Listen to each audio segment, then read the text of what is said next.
So let's start again, I guess.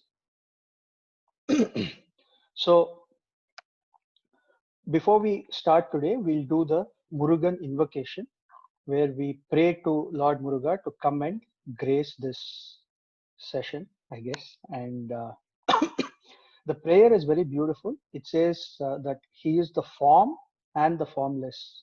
He is the seen and the unseen. He is the fragrance in the flower, and He is the flower Himself. He is the jewel as well as the shine that comes from the jewels. He is the pregnancy in the womb as well as the life that comes out of it. He is the destination and He is the way also. And we say, Oh Muruga, please come to me as my Guru and grace me with your presence. So we'll just sing this, and you can just close the eyes and sit for a few seconds. We can start by chanting Om, all of us. I think that's very nice to do. So let's just start with 3 Oms, and then I'll say the prayer and we can begin. Let's close the eyes and take a deep breath in and breathe out. Let's breathe in for Om. Om.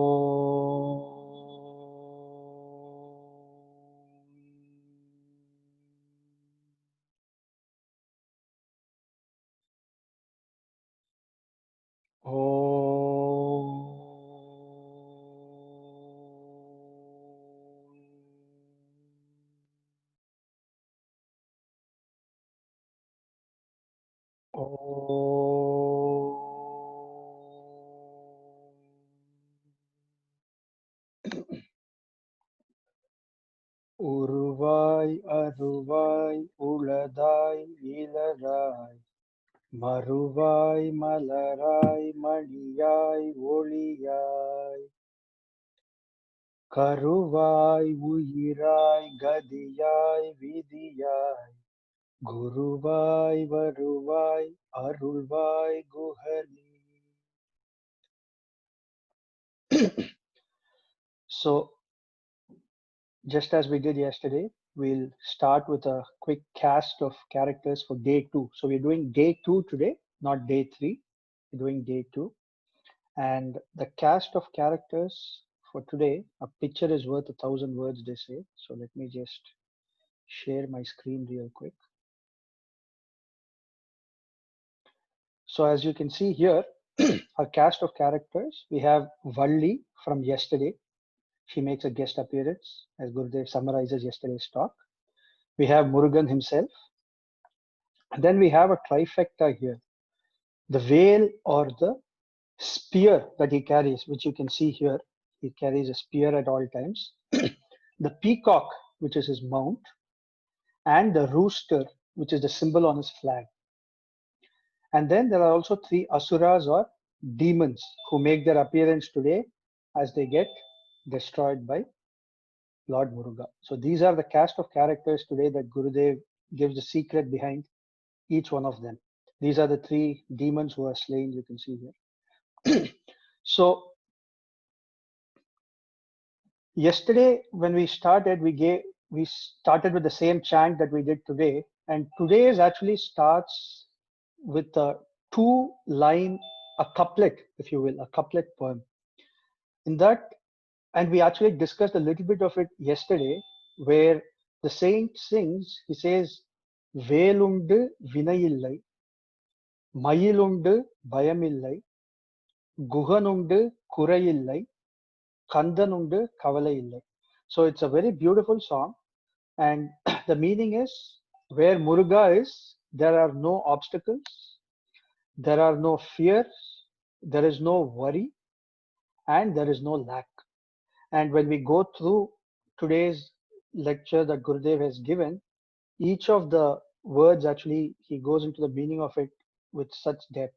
So we'll start with yesterday's summary. That's what he started with. Yesterday we saw that Valli is the Icha Shakti, or the right Nadi, the Pingala Nadi. Without this Icha Shakti, or the energy behind desires, we cannot achieve anything in life. It is only through Valli that we can attain Murugan. Only by honoring this Icha Shakti, we can attain Murugan. If we don't have this Icha Shakti, we end up in depression. To come out of it, we need interest. Now, if this interest is directed towards worldly things, it lasts for a very short time. However, if this interest or Icha Shakti is directed towards the divine, it will lift us up to higher states of consciousness. There's a saying in Tamil which says, Kurunji irukkum idamellam kumaran iruppan. Wherever this flower Kurunji is there, Murugan is always there. But the meaning behind it is, whenever the desire to know the highest comes up, the Gyan Shakti or the what is represented by Murugan, that definitely blossoms in us. Now, who is Murugan? Murugan means beauty. Beauty means Murugan. Murugan means love, and love means Murugan. You cannot separate the two. But what is the irony, or what is really comical in the world, is that wherever there is beauty, wherever there is love, war follows it. War has happened because of beauty or love. We see this in the Mahabharata, we see this in the Ramayana, and even for Murugan, his birth was to cause such a war, come in and end the three demons. So he actually talks about the demons at the very end, but I think it makes sense to give the background of the story because he references them in different contexts throughout. So the story is these three demons, they are called Sura Padman, Tarakasura, and Simhamukha, or the one with the face of a lion. These three demons do severe penance and they get a boon from Lord Brahma, who's the creator. And the boon, they of course, like all demons do, they ask for immortality, and that is denied to them. So then they confer among themselves and they then decide that Shiva, Lord Shiva, who is an ascetic, he's a bachelor at that time. They think that he is never going to get married, so he'll never have children. So the boon they ask Brahma is, let us be killed only by the progeny of Lord Shiva. And so they think they're going to be immortal and they start causing havoc in the three worlds. And the story goes that they all the devas, all the gods go to Lord Shiva and they pray to him. And that is how Murugan is born. Gurudev actually tells the story later, which we'll go into. And Murugan comes and then he goes to war against these three demons. And it is during these 6 days, the last 6 days, that the war actually happens. And it's on the 6th day that it ends. He kills the king of all these guys, Sura Padman. And in between this war, there are a lot of stories that happen where this Sura Padman, he creates a mountain, an illusory mountain, and he captures all of Murugan's army in it. And Gurudev actually on the 3rd day, he goes into the details of what that also actually means. This mountain is called Krauncha. So just remember that for tomorrow's translation. Yeah. But so this is the story. And when Sura Padman dies, if you saw the cast of characters, there is the peacock and the rooster.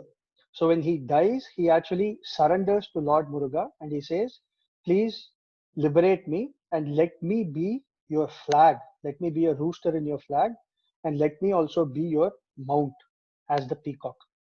And so we'll go into what each of that means as we go through. So when these three asuras were tormenting the creation, it led to the birth of Kandan, which is another name of Lord Muruga. So how did this happen?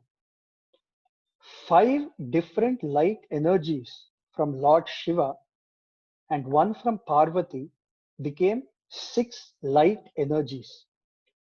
And the significance of this is together they form the 6th sense. This is the sense beyond the 5 senses, and that is knowledge. And only when these 6 come together, Murugan has another name, Arumugan, or the 6-faced one. So it's only when these 6 senses come together, Arumugan takes birth. Now, light doesn't mean just something that is emitted from a lamp. There is a light that is formless. This formless light was taken by the fire god Agni and placed in the Ganges.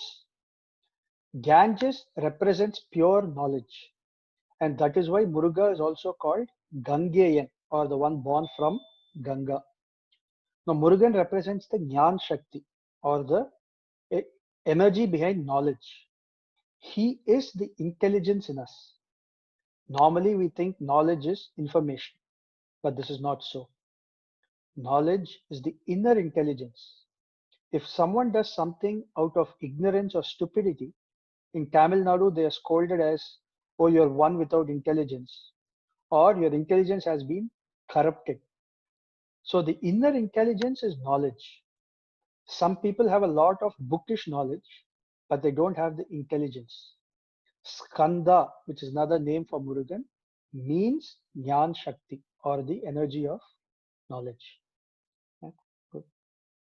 Good so far. Okay. Now we come to the three symbols of Murugan. What are they? They are the spear, the rooster, and the peacock. We'll take the spear first. Murugan has the veil or the spear as his weapon. The secret or the rahasya behind this is the knowledge that we have should be like a spear. It should be deep in the bottom, wide in the middle, and sharp at the top. Knowledge should be like this. It should come only from deep experience. The spear represents the self-knowledge that has come out of experience. Be like the spear, deep-rooted, broad-minded, and sharp in your focus. That is how our mindset should be. When our entire body becomes like that spear, then God takes us with him and keeps us with him at all times, like Muruga keeps the spear. Another representation of this spear is the Kundalini Shakti, or the energy, the Kundalini. Our Kundalini Shakti rises up like a spear in us. The spiritual energy in us is like this spear. We have to realize that the spear is within us as energy, and this is why it's called Shakti Ved, or the spear of energy. Don't think that the spear is something that just is used to stab somebody. It represents the Gyan Shakti.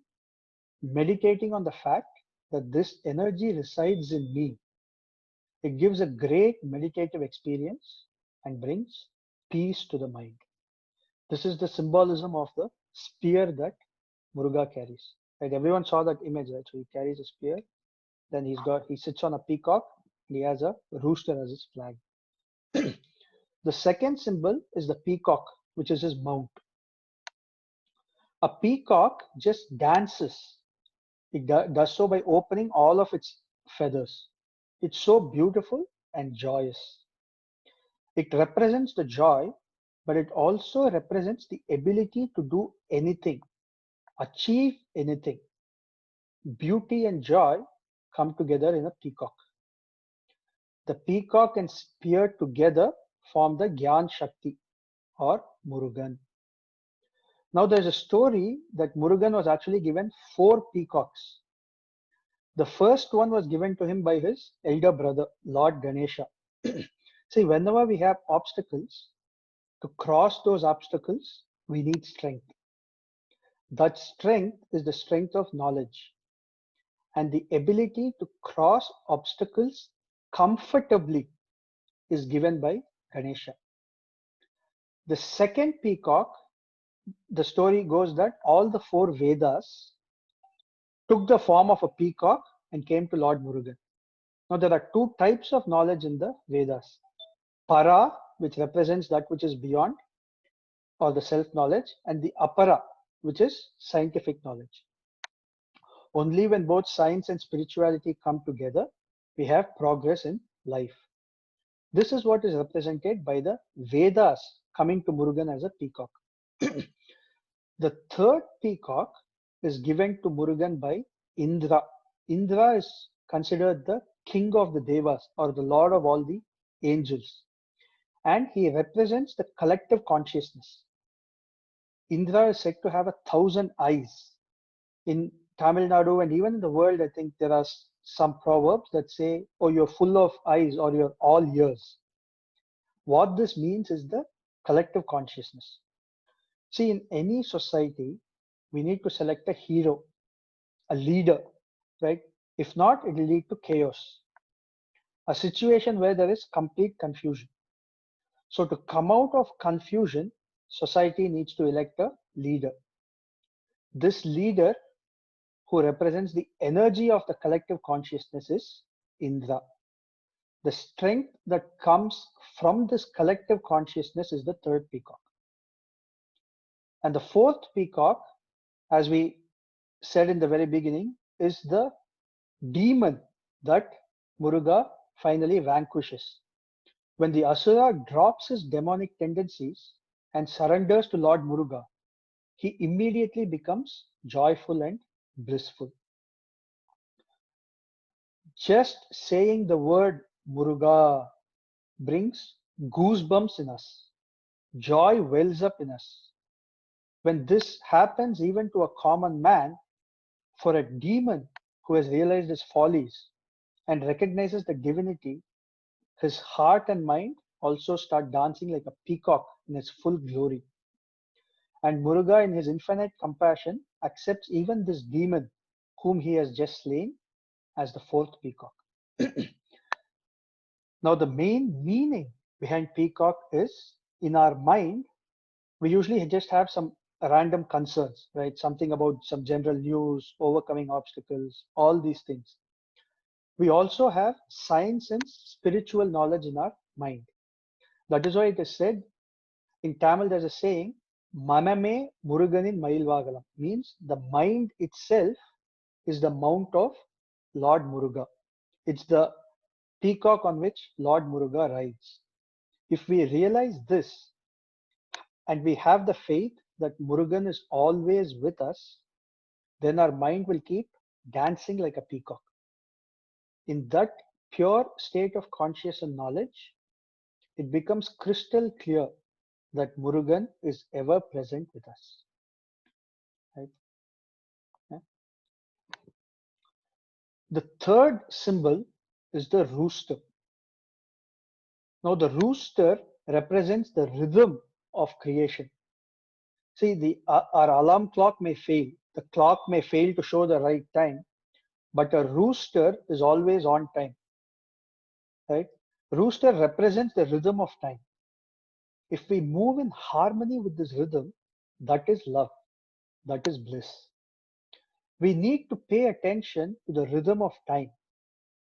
Everything happens according to time only. It won't happen as and when we want things. For example, you cannot say that I want to eat sugarcane in December. Sugarcane will come only in July. Like that, every fruit comes according to the season. Right? Everything has a season.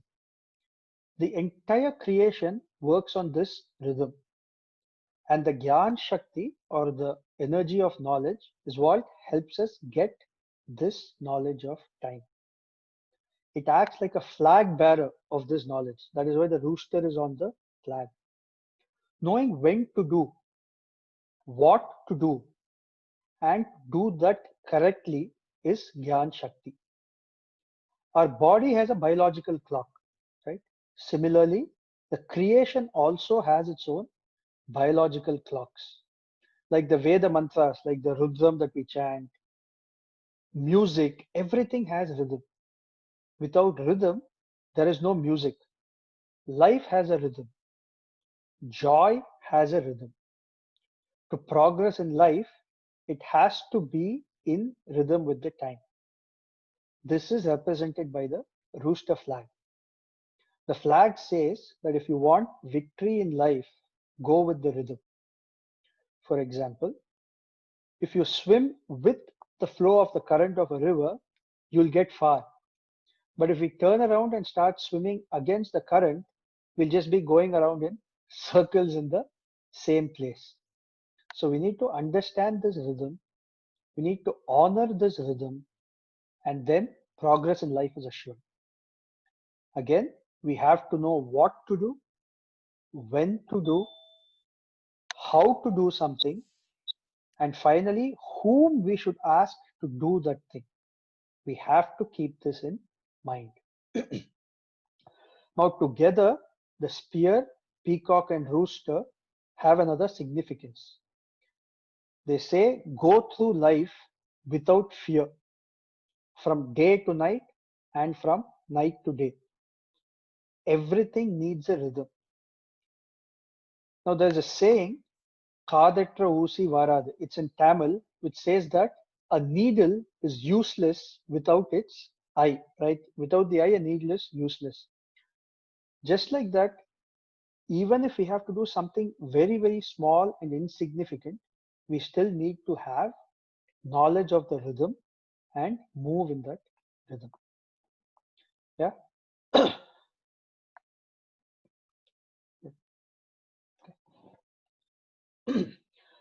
Now Gurudev then moves on to talk about Murugan as a king, as an emperor.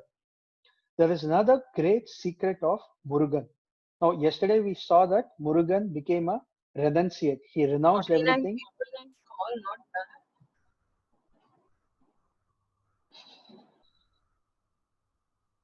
He renounced everything, shaved his head and went off and stood somewhere. Right? That was what we saw yesterday. So he became a renunciate, but then he also became a king. Only a renunciate can become a true king. A true king is one who lives like a renunciate. Just shaving your head bald, leaving all your worldly possessions, and walking around in your underwear doesn't make you a renunciate. Who is a true renunciate? One who says, I want nothing. Everyone belongs to me, and I am here for everyone. Now, if you see any photo of Lord Murugan in Tamil Nadu, there is a line. It says, Yamirukka Bayame, which translates to, why fear when I am here? And so a true renunciate is one who can say that with authority, one who knows he has all the abilities. That's why renunciates are also called Swami. It shows the knowledge that I have all the abilities that I need. This is what becoming a renunciate means. In the case of Lord Muruga, the renunciate becomes a king. Just like a renunciate a king should not really have any bondage, a saint also does not have any bondage. It is such a wonderful and unique phenomenon that you can see nowhere else in the world. Muruga is the only tattva that is both a saint and a king. So what does this mean? What is the Murugan tattva? Love and beauty together is the Muruga tattva. See, when Murugan renounces, that is when his mother, the mother divine, comes and tells him, Param Niyappa, you are the fruit of knowledge. Why are you searching for it outside? Right? Knowing that what we are searching for, what it is that we truly desire, is what we already are, is Gyan Shakti. And when Icha Shakti merges with Gyan Shakti, that is the significance of Valli marrying Murugan, that is when desire recognizes or gains the knowledge that the goal is already attained. It brings about a refreshing and renewed intelligence in us. This is Siddhi or perfection, and this is true knowledge. This is what our ancestors said is the experience of Murugan. Yesterday, Gurudev said, after he had a period of silence, he said, Summa irinde Sugatta Anubhavi, means do nothing and just enjoy the bliss. But how is it possible to do nothing? Only when we recognize that our desire is already fulfilled can we be without acting, right? Without this knowledge, we cannot just sit and say, I'm doing nothing. See, if we are just sitting and close our eyes and just sit and say, oh, I'm doing nothing, the mind is simply running after desires. We desire only that which we don't have. If we think we don't have something, we desire that. And as soon as we gain the intelligence that I have what I truly desire, then our love translates to devotion. We itself then become the tattva and we experience the peace. We experience samadhi. Samadhi means that state in which our life dissolves in knowledge.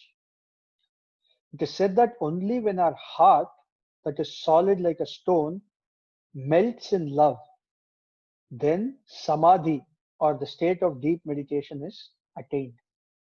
And what melts the heart? That is devotion. In poets in Tamil Nadu, they've sung so many songs about Murugan in which they say, I'm just saying the Tamil portion, Thanjai என்று தஞ்சம் என்று உன்னை தேடி வந்தேன். Means I have came to you thinking that you are my asylum. But then I realized you're already within me. Our ancestors have given all this knowledge only to reach this state of mind. And they have sung this. Right? In Bhakti Sutras, Gurudev says, no, the means have been sung. Right? And this brings us to another name for Murugan. Murugan is called Subramanian. It literally means, so Brahman is the expanded consciousness or the Akash Tattva, the space Tattva. And Subramanian in Sanskrit gets translated to Aham Brahmasmi. I am that Brahman. The realization that this Brahman is within me comes to us through Murugan. That's why he is called Subramanian.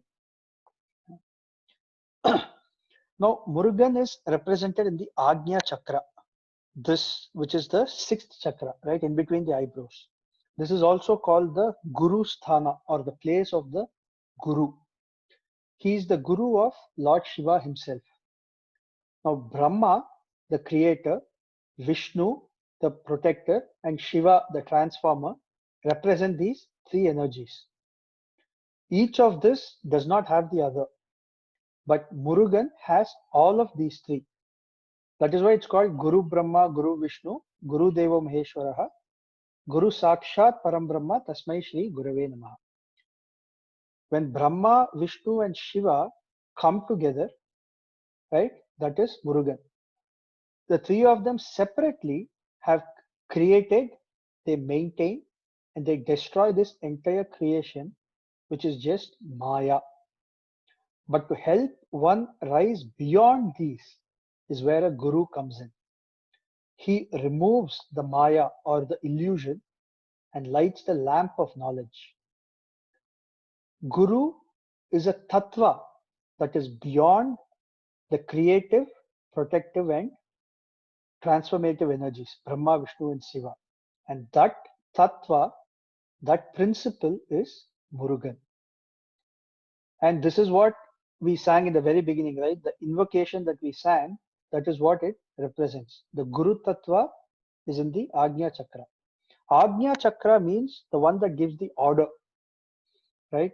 So it's where the pituitary gland is, and it controls all the organs of the body. Now, this truth was recognized thousands of years ago by the ancestors, by the sages, and today's science has validated it. Right? The pituitary gland controls all the organs of the body. It is said that Murugan resides here. Now, Gurudev then goes on to talk about the Yoga Vidya, the knowledge of yoga. So from the Agnya Chakra, if you put 12 finger widths, we come to the 7th chakra, which is the Sahasrara, right?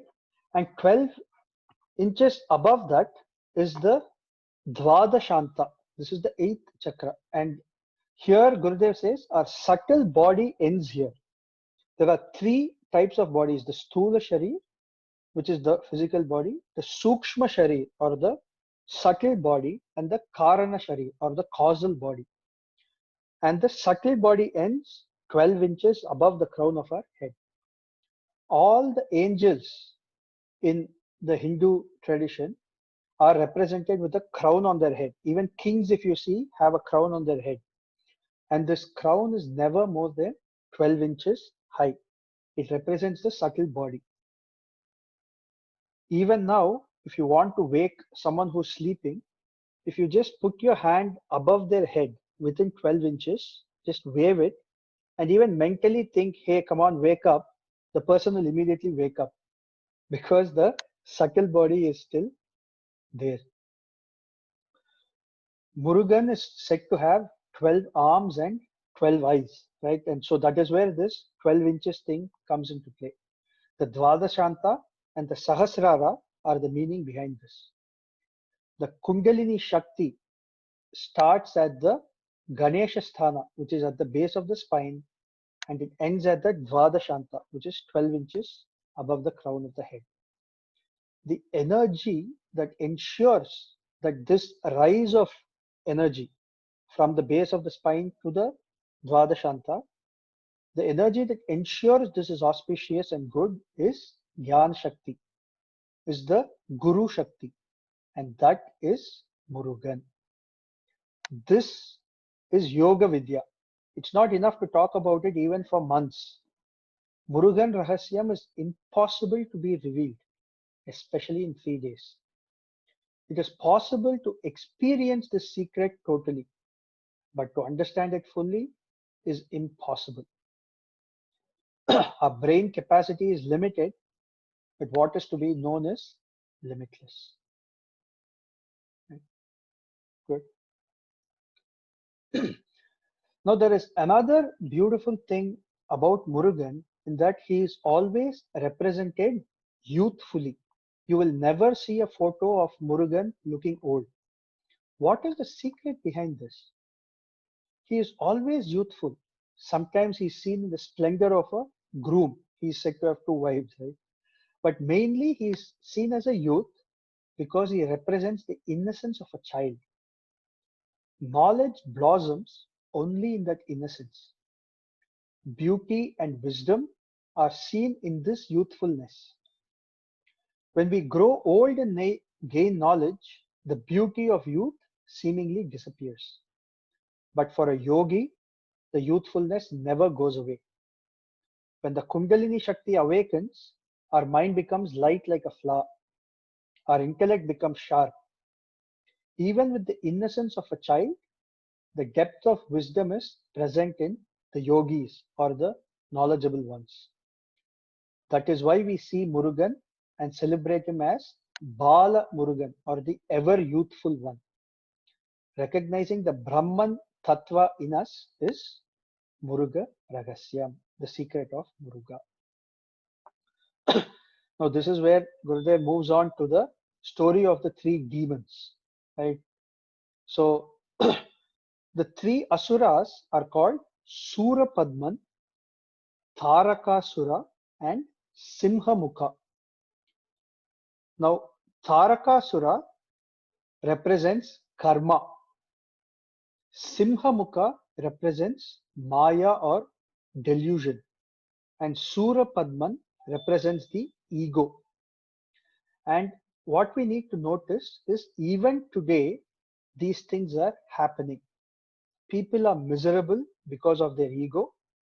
They are miserable because of their karma, or they are miserable because of Maya. That is, they see the untruth as truth. For example, the sun neither sets nor rises, but we see it like that. That is Maya. The earth is going around the sun, but we don't see that. Similarly, in a desert, we see a mirage and we mistake it to be water. Like this, seeing that which doesn't exist as real is Maya. Another example is the optical illusion that we see when we put a pencil inside a beaker of water and the pencil appears bent. This is Maya. Simha Mukha, it means lion face, right? He represents this Maya because he looks very scary, but actually he is nothing. It is like getting scared of a shadow. However big a shadow is, it cannot harm you. But children get scared seeing these shadows, right? Now he killed these three asuras. Let's go one by one. He first kills He kills Surapadman at the end, but Gurudev talks about it in the first. So he kills Surapadman. We do a lot of dramas with the characters, but the secret is to understand that Suran represents ego. One who thinks I'm better than anyone, or one who says no one can renounce like me, or one who has inferiority complex, all of this is a form of ego. The word Padma means lotus. So how can a lotus have ego? It can if it thinks that it is something very great. That is ignorance. If we see with some awareness, so many people have come and gone on this planet. No one stays forever in this world. When that is the case, thinking this temporary life is something great is such ignorance, right? Arrogance is of four types. It's called Yama, Jana, Yauvana, Adhikara, Garvam. Yama means I have a lot of money, the arrogance that comes out of that. Jana means I have a lot of power over people. People listen to me. Adhikara is I have power. And Yauvana is the arrogance of youth, right? Youth brings its own arrogance. All these types of arrogance hardens our heart. Now, there is a saying that comes out of arrogance actually. It says, Kandade Kachi, Kondade Kolam, means whatever I see is the truth, whatever I say is the truth, everything else is a lie. So, to come out of this arrogant mindset, we need the spear, right? The story goes that Murugan throws the spear at Surapadman and splits him in two.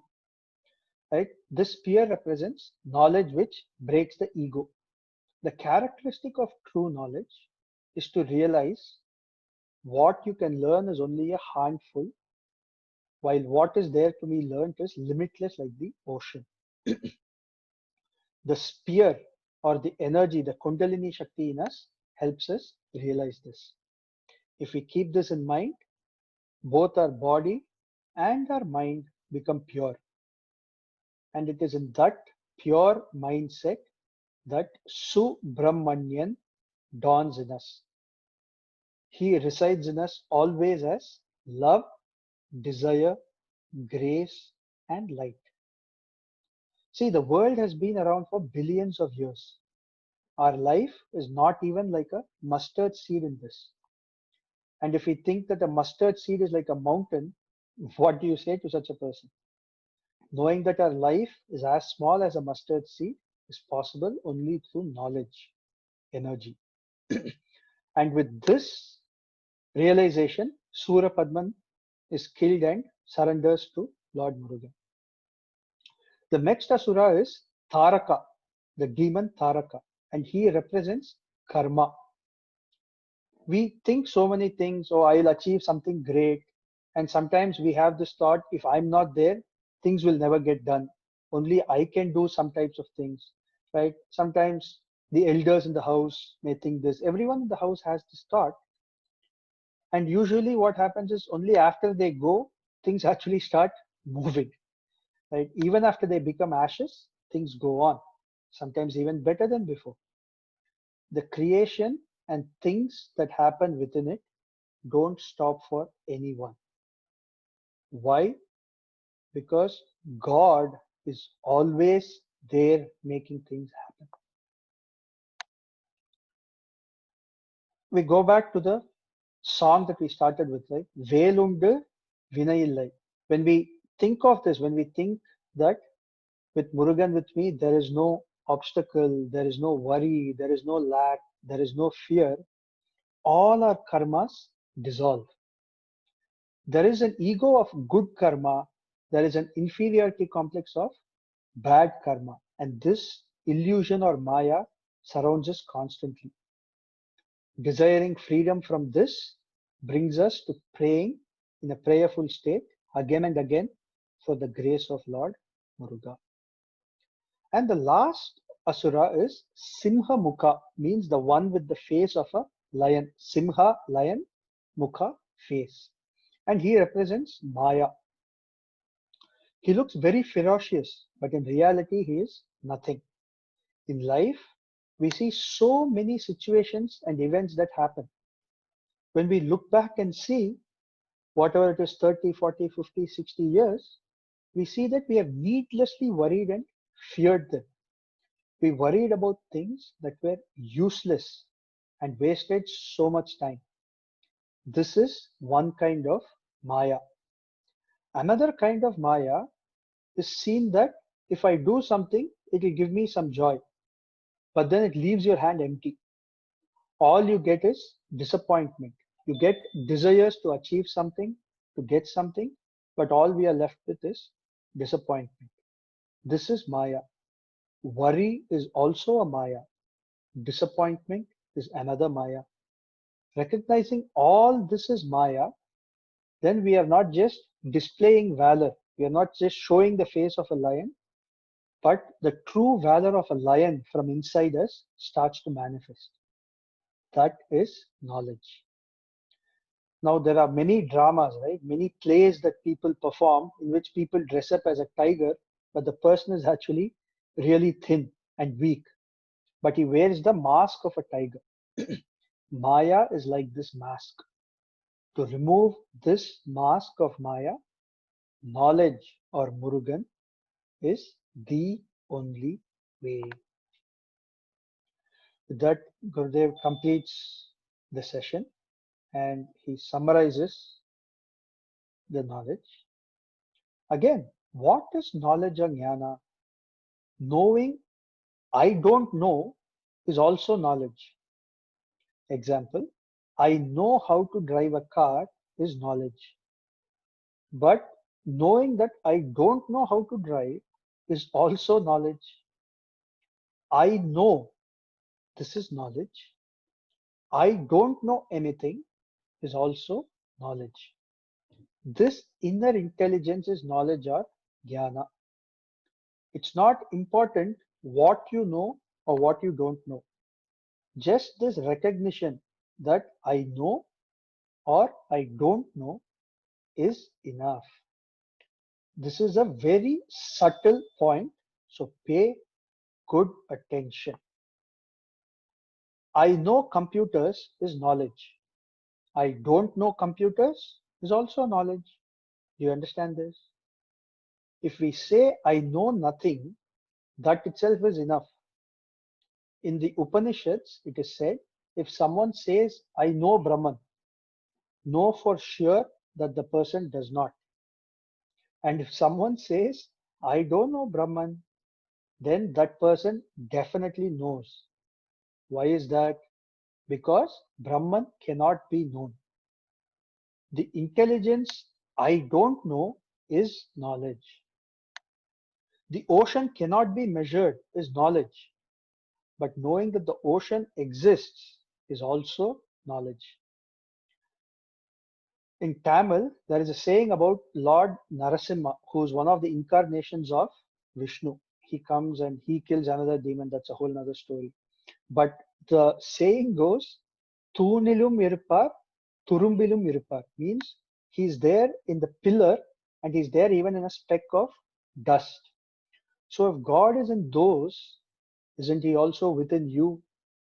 For sure, he is within this human heart. Recognizing Murugan in our heart is Murugan Ragasyam, or the secret of Muruga. There is another saying which says Anbe Sivam, means there is no place without love. See with awareness. Every bird displays the love by bringing food to its chick. We can see this in every being in creation. We can see such beauty in a butterfly. See Murugan everywhere. We should see Murugan who is a renunciate. We should see Murugan who is a king. And we should see him in our heart. Only he can kill the veil of Maya, veil of karma, which is Tarakasura, veil of Maya, which is Simhamukha, and the veil of ego, which is Sura Padman, the king of demons. And he does this with the energy of the spear or the Kundalini Shakti. And what we need to understand is it's not just a story that happened sometime, but this is happening all the time. Jai Gurudev. So if we go back to the very beginning, there was a song which I sang, right? The couplet. வேலுண்டு வினையில்லை மயிலுண்டு பயமில்லை குகனுண்டு குறையில்லை மனமே கந்தனுண்டு கவலை இல்லை மனமே. Means when the sphere or energy is there, there is no fear, right? வேலுண்டு வினையில்லை, there is no obstacle. மயிலுண்டு பயமில்லை, when we have celebration and joy, there is really no fear. குகனுண்டு குறையில்லை, when Guhan or Valli, the Icha Shakti is rising in me, there is no lack. And when Murugan himself is with me, where is worry? When knowledge has dawned in me, where is worry? That's what the song means. Right? So let's just do the prayer again before we close for the day. You can just sit with the eyes closed. Uruvai, Aruvai, Uladai, Iladai. மறுவாய் மலராய் மணியாய் ஒளியாய் கருவாய் உயிராய் கதியாய் விதியாய் குருவாய் வருவாய் அருள்வாய் குகனே. வெற்றிவேல் முருகனுக்கு அரோகரா. ஜெய் குருதேவ்.